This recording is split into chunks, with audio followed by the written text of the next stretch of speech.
4 बहुओं का बारिश का एक कमरा। स्थान उत्तर प्रदेश के एक छोटे से गांव पिपरिया का एक पुराना कच्चा मका।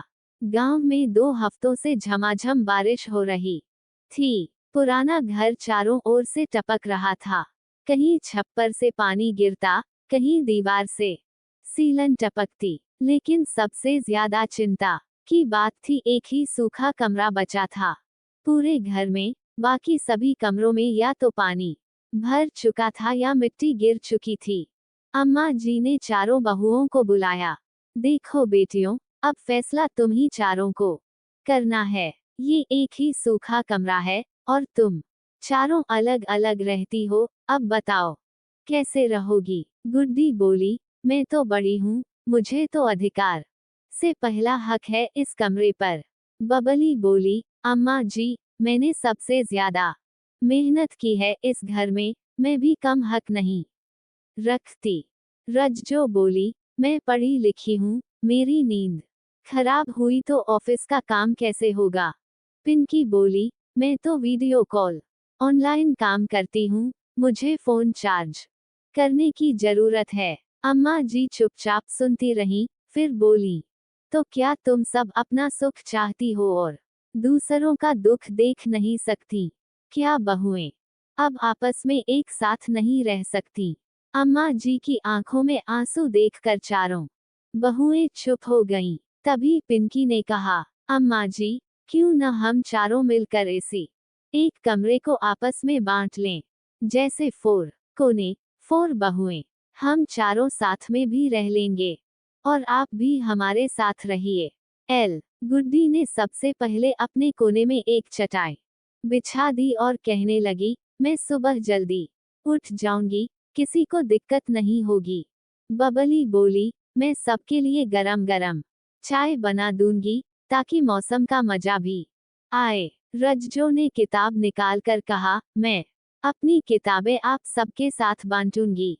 पिंकी ने मोबाइल में गाने चला दिए और बोली, बारिश में एक कमरे की पार्टी शुरू हो गई। अम्मा जी मुस्कुराईं। उनकी आंखों में संतोष था, जैसे इस एक कमरे में उन्हें पूरी दुनिया मिल गई हो।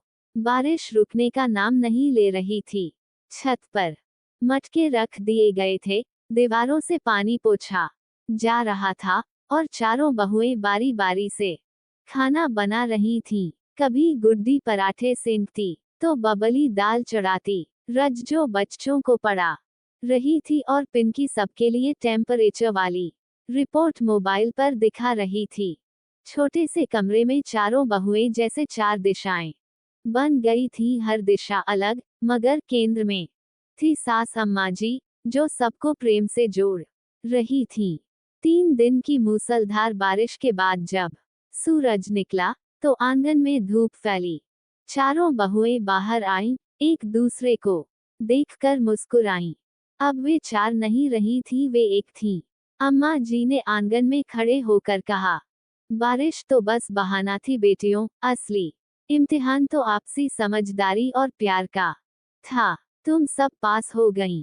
वो एक कमरा अब सिर्फ बारिश से बचाने वाला हिस्सा नहीं था, वो एक मिलन का कमरा बन चुका था, जहां रिश्ते गढ़े गए थे, जहां प्यार पनपा था, जहां 4 बहुएं, एक सास और एक परिवार एकजुट हो गया था। 4 बहुओं को बारिश में सिर्फ एक सूखा कमरा मिलता है, जहां पहले आपस में झगड़ा होता है, लेकिन फिर समझदारी, प्यार और आपसी सहयोग से वो कमरा एक छोटे से सुखद संसार में बदल जाता है।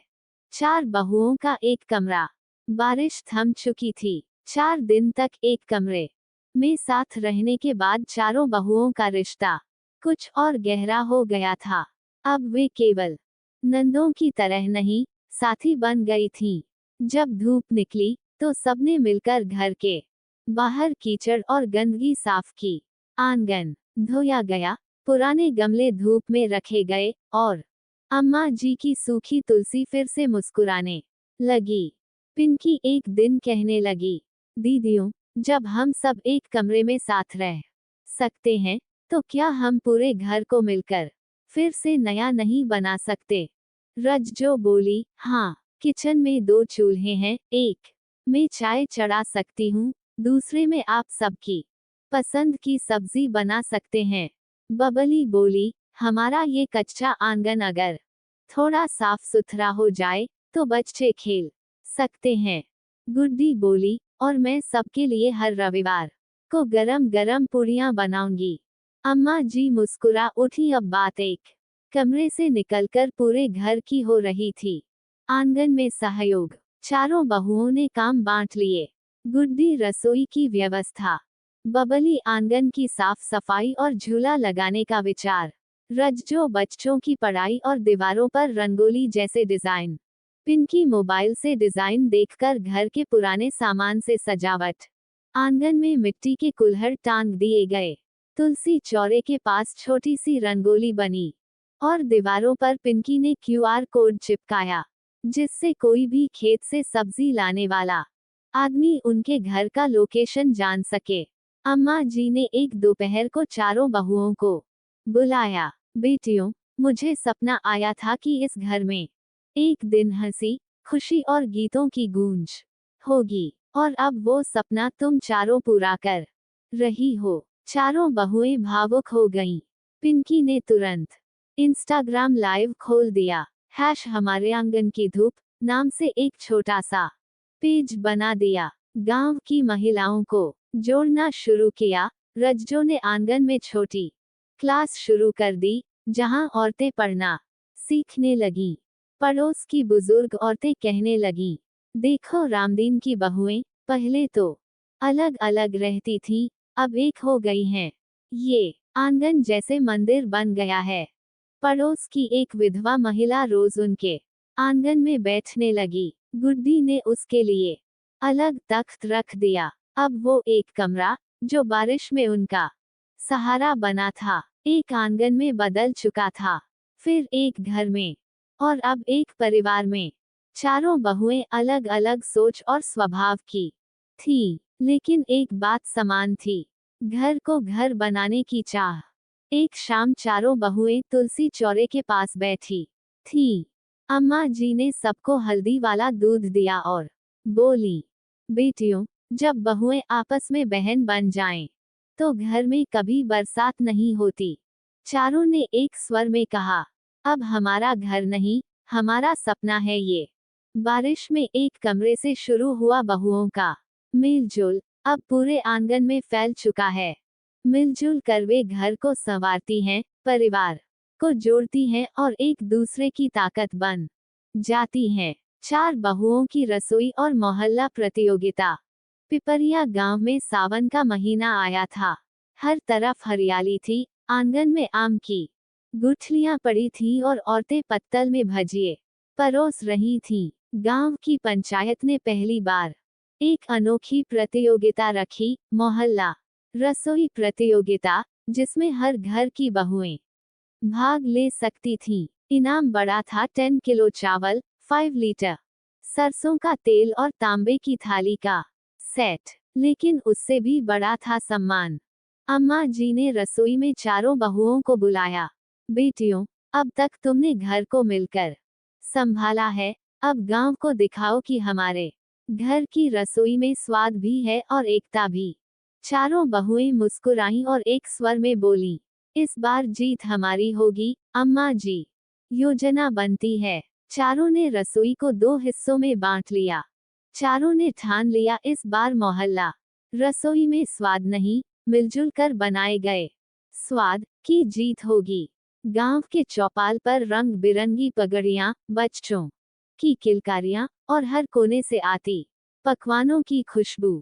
पिपरिया के स्कूल के मास्टर जी, गांव की प्रधान और एक महिला समाज सेविका, तीनों जज थे। चारों बहुएं सफेद साड़ी और हरे ब्लाउज में, माथे पर हल्दी चंदन लगाए, एक ही स्टॉल पर खड़ी थी। हम चार बहुएं एक स्वाद नाम से। गुड्डी गर्मा गरम कचौरी सेक रही थी। बबली चटनी में हींग का तड़का दे रही थी। रज्जो खिचड़ी में देसी घी डाल रही थी और पिंकी खीर को फूलों से सजा रही थी। जजों ने कई स्टॉल देखे, किसी ने छोले भटूरे दिए, किसी ने दाल बाटी, लेकिन जब वे चार बहुओं के स्टॉल पर आए, तो सब कुछ बदला हुआ था। एकता की खुशबू, सादगी का स्वाद और परंपरा की सजावट। मास्टर जी बोले, पहली बार देखा है कि चारों स्वाद एक साथ हैं, लेकिन कोई भी एक दूसरे पर भारी नहीं। महिला समाज सेविका बोली, इनके खाने में घर जैसा अपनापन है। घंटे भर बाद माइक पर आवाज आई, इस बार की मोहल्ला प्रतियोगिता की विजेता है 4 बहुओं की रसोई।